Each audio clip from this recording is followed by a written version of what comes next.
तकरीबन ये 1962 से स्टार्ट हो गए यहाँ।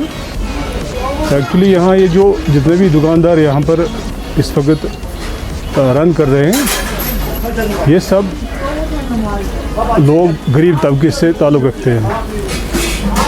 पहले तो ये जब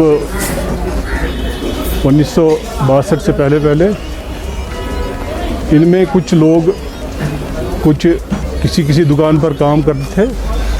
बाद में गवर्नमेंट ने उस वक्त इनको एक ही जगह जमा करने का एक तरीका सोचा, कहा कि इनको कहीं अपना ही रोज़गार कहीं इनको जमाना चाहिए। फाइनली 1962 से ये रन कर रहा है इधर एक फूड स्ट्रीट।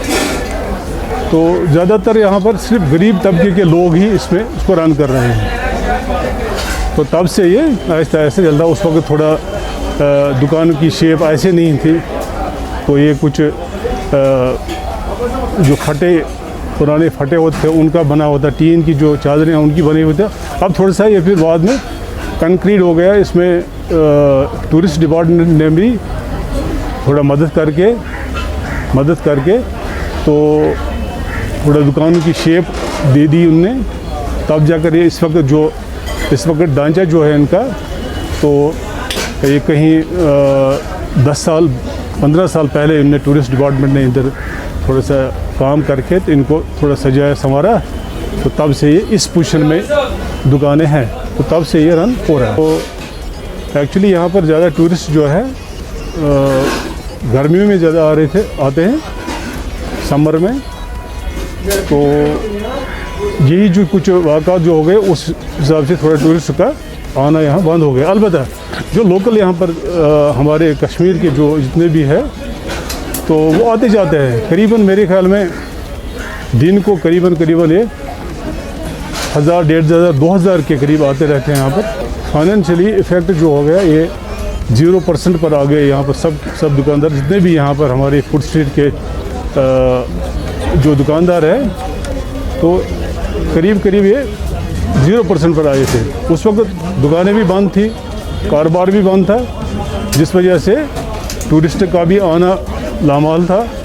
जो बाकी जो इधर के जो लोकल पब्लिक है वो भी नहीं आ सकते थे, क्योंकि न ट्रांसपोर्ट की फैसिलिटी थी, ना दूसरा जो जिस पे भी वो ट्रैवल कर सकते नहीं आ सकते थे। उस हिसाब से ये इफ़ेक्ट हो गया उस वक्त जो ये कोविड-19 और इसका 370 का जो इशू था यहाँ पर, उससे कारोबार में काफ़ी ज़्यादा प्रॉब्लम पड़ गई यहाँ पर। कि जितने भी यहाँ पर जो लोकल टूरिस्ट आते हैं वो मुतमईन होकर यहाँ से चले जाते हैं। कुछ जो भी वैरायटीज़ यहाँ पर बनती हैं तो मुतमईन होकर वो चले जाते हैं खाकर। कि यहाँ पर रेट्स भी कम है बाकी बनिस्बत बाकी जो रेस्टोरेंट है या बाकी होटल्स वगैरह है, उनके हिसाब से रेट्स यहाँ पर बिल्कुल कम हैं। तो दूसरा यहाँ से जितने भी दुकानदार है यहाँ पर इसके साथ वाबस्तगी के जो इसके साथ जो वाबस्तगी रखते हैं, उनके बाकी ऑर्डर्स भी आते हैं बाहर से भी। सपोज़ कि जिसका मकान कहीं स्लैब डालना पड़ता है, क्या कुछ होता है, या कुछ पार्टीज़ होते हैं दाएँ बाएँ, उनको भी ये ऑर्डर के हिसाब से वो वहाँ पर पहुँचा देते हैं और उनको मतलब उनका जो मसला है वो भी हल हो जाता है उस हिसाब से। कभी स्लैब में 10, 15, 20 या 50 लोग होते हैं, उनका भी ये उस हिसाब से ख्याल रखकर उनको वहाँ तक सर्व करके वहाँ उनको वो मतलब वो देकर ना मसला होता है।